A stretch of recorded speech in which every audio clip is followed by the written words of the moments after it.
The next presenter is Sharon Kavanagh. She's the Manager of Veteran Services at Veteran Affairs New Zealand. Sharon, the floor is yours.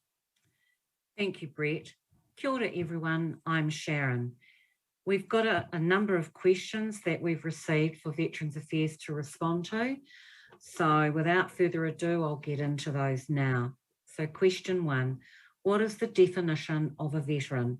As you know, the term refers to any person who has qualifying routine service in the New Zealand Armed Forces before the 1st of April 1974 and qualifying operational service in the New Zealand Armed Forces either before or after the 1st of April 1974.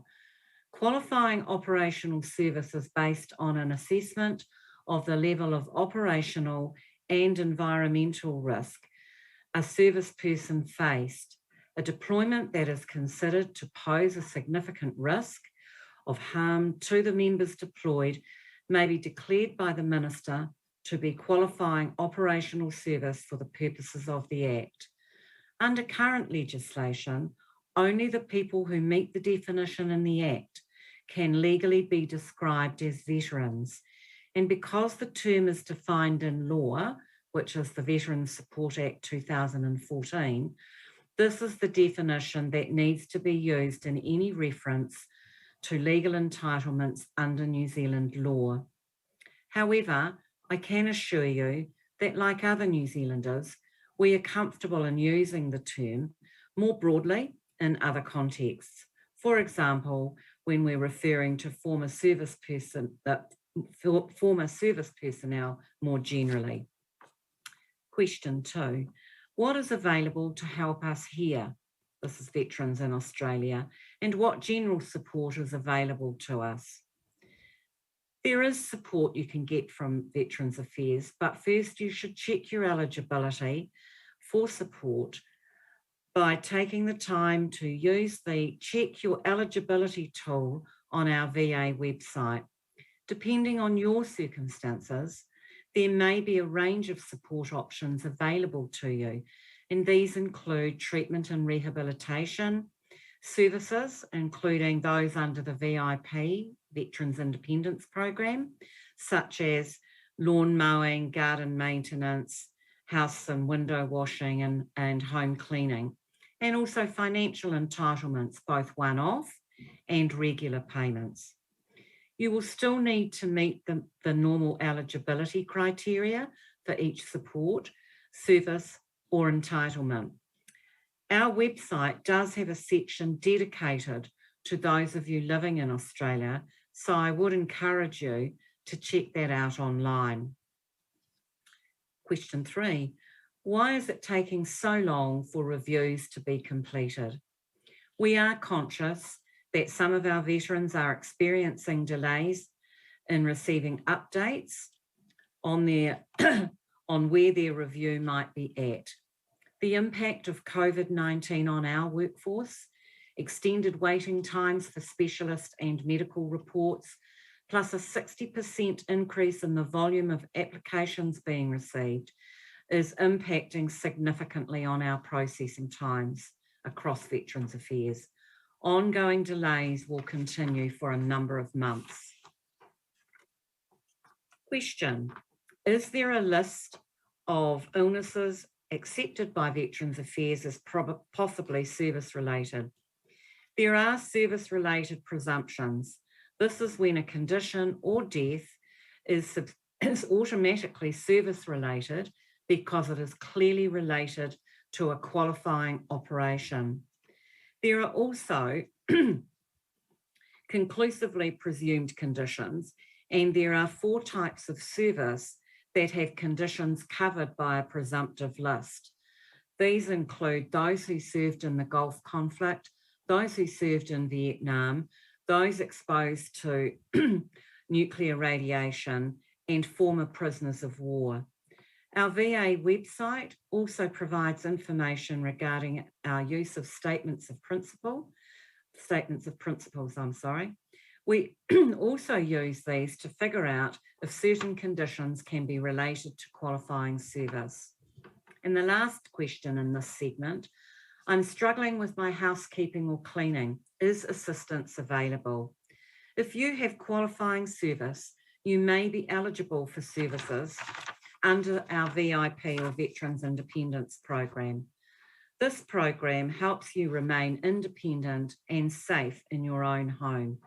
You should check your eligibility on our website by using the Check Your Eligibility tool, and then give us a call on the free phone number from Australia, the 1-800 number, and we can undertake a needs assessment to figure out what would best meet your needs. Kia ora, thank you, and I'll talk to you again soon. Thank you, Sharon. Our next presenter is Michael Harper from the Department of Veteran Affairs Australia. He will outline the support that you may have access to through their service. Michael, the floor is yours. Thanks, Brett. Good afternoon, everyone, and thank you for having me along this afternoon. Like Brett, I too served. My service was in the Australian Army Reserve. I never had the opportunity to work with any of our Kiwi friends during my service, but my brother did, and he loves telling a barbecue story of what was supposed to be a 3-day exercise at Tekapo that lasted only 1 hour after we Aussies started to faceplant on the soil, after we obviously didn't heed too much to the briefing on the conditions of what to expect. But then he regales us of the 2 days R&R that they had to recover from their 1 hour's experience at Tekapo. But I digress. Look, I want to talk to you today about DVA services that are available to New Zealand veterans that are residing in Australia. Particularly, I'll talk about health treatment, transport services, and open arms. And obviously, I'm wearing the shirt to promote their services. I should also admit that I got a fair bit of ribbing from my team this morning when I asked for an open arms shirt, and all that open arms team could find for me was a ladies size 16, but I managed to squeeze into it. So look, the Australian government has agreements with several countries that allow DVA to provide treatment to ex-service personnel who have disabilities that have been accepted by the country that they served with. Particularly, I'm talking about the United Kingdom, Canadians, South Africans, and of course, New Zealanders. The gateway or the entry for the majority of DVA services is a white card. There are 3 cards that we have within DVA. We have an orange card, which is sort of disappearing because it or is not as frequently used. It's just for pharmaceutical benefits type discounts, and it's more for World War II veterans. We have the white card, which provides for medical treatment and mental health services for accepted conditions, and then the gold card, which provides medical treatment across the board, regardless of whether an injury or the treatment that you're seeking is service related or not. But what we make available for New Zealanders is that the white card. And so, as I mentioned, that's for any disability that has been accepted as war caused or service related by VA New Zealand. So allied veterans can receive the full range of treatment services that are available to Australian veterans under the same conditions of the white card. In order to apply for one, it's a fairly simple process. DVA will seek 100 points of ID from you and any service details that you have and that you can provide. If you don't have your service details, then we can source those from VA New Zealand on your behalf. It just may slow down the process a little, but it's a fairly fast turnaround for the application of a white card. A white card covers clinically required medical treatment in Australia for those specific service-related conditions that have been accepted by VA New Zealand. And particularly what we're talking about is treatment at hospital or a day procedure, treatment provided by an allied health professional, treatment provided by a general practitioner, or also medicines at the cheaper concessional rate, and community nursing, pathology, medical imaging, again, all related to that accepted condition. For most, the medical treatment that you receive will be free as long as your provider or treater accepts DVA cards. There can be a gap. The majority of treaters will just charge it straight to DVA if they meet our fee schedule. Some of them will want to charge more, and they should advise you of that, and there may be a gap to pay. In regards to transport, again, the white card is the gateway for transport, but you should be entitled and will be entitled to support with transport to and from medical appointments for your accepted conditions. I'd suggest that you touch base with DVA before you're looking to book any transport, because potentially we can book and pay for the transport for you, or otherwise then there's a reimbursement system that can also kick in. And then in regards to Open Arms, Open Arms is our counselling service. When I say our, Open Arms is they're celebrating their 40th anniversary this year. They started from our Vietnam Veterans Association here in Australia. Long-standing great reputation and provide a wonderful service to our veteran community. So they particularly provide individual, couple and family counselling with a focus on improving resilience and enhancing mental health. If you hold a DVA white card, then you are eligible to access Open Arms. If you're ever in need, they are open 24 hours a day and can be reached on 1800 011 046. Everything I've talked about today is information that's available on our DVA website. I'd encourage you to have a look at that. It can be a little bit hard to find, but if you plug in New Zealand in the search function, then the information is there. But of course, you can contact us on 1800-VETERAN or 1800-838-372. And obviously, don't forget the Open Arms number as well. Broadly, that is the service offer that we have for our New Zealand friends. There were some questions around Gold Card and access to Gold Card. For the most New Zealand veterans don't qualify for a Gold Card. There are certain qualifications that have to be met. Not every Australian veteran qualifies for a Gold Card either. There are some specific circumstances where a New Zealand veteran may qualify for a Gold Card and also may qualify for a service pension. But they're quite specific and not overly common. For further information and getting into that type of detail, then I'd encourage you to reach out to DVA. There were some questions around the Gold Card, and so in answering that, I would say generally not available, but well, as an example, how you could qualify for a Gold Card is if you served in Vietnam, you were residing in Australia just prior to enlistment, but you served in Vietnam with the New Zealand Armed Forces and are now residing in Australia, then potentially you can qualify for a Gold Card. But it's only, apart from World War II, it's only specified service periods of, say, Korea, Malaysia, Vietnam, particular service periods. So it is, the potential is there, but it's rare.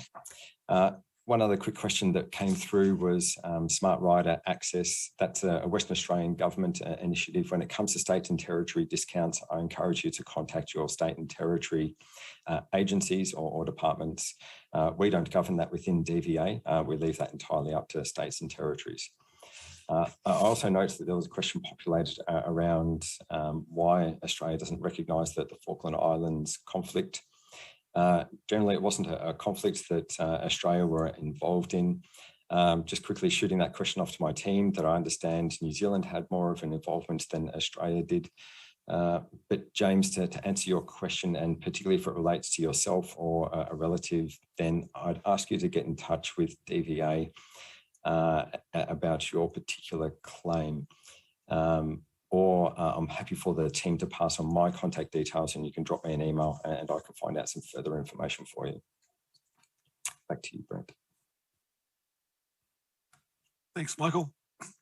Ladies and gentlemen, just on your behalf, I'll present a couple of questions to both Sharon and Michael. Michael, I'll start with you first, and you just answered that one on the chat, so I'll delete that one. A couple of questions here. Are there any other veteran organisations that you know of which New Zealand veterans may ask for assistance? So DVA, as a federal government agency, we are the sole agency or department that is responsible for services and support in regards to veterans, and particularly compensation and income support type payments. Each state government have their respective branches, but they're more involved in ceremonial activities and offering some of those discounts like transport that we just mentioned. But ex-service organisations are right throughout the nation. Obviously, the RSL within Australia is our largest ex-service organisation and quite easily recognised in most main cities and regional towns. I'd recommend contacting them because they can also be a great source of making referrals to other smaller, more specialised ex-service organisations. Thanks, Brent. Thank you, Michael. That's the only question I have for you. Sharon, I got a question here for you. Are New Zealand veterans' benefits in Australia similar to what Australian veterans can be entitled to? Thanks, Brett. Different legislation applies in both countries. Therefore, it's not as straightforward as making a direct comparison. Veterans Affairs is only able to offer our entitlements under our legislation to those who have served in the New Zealand Armed Forces and who meet the criteria as set out in the Veterans Support Act 2014. And likewise, DVA is only able to offer its entitlements to those who served in the Australian Armed Forces. New Zealand veterans who live in Australia, and Michael's already referred to this, so I won't go into any further detail, but are issued with a white DVA card, which is the same as the New Zealand treatment card or letter that's provided in New Zealand. So that enables a veteran to access the same entitlements, if you like, in each of the countries. Thank you. Cool. Thank you, Michael and Sharon. Very informative answers. And thanks for being here today for all our veterans in whānau in Australia. Kia ora. Thank you, Brett.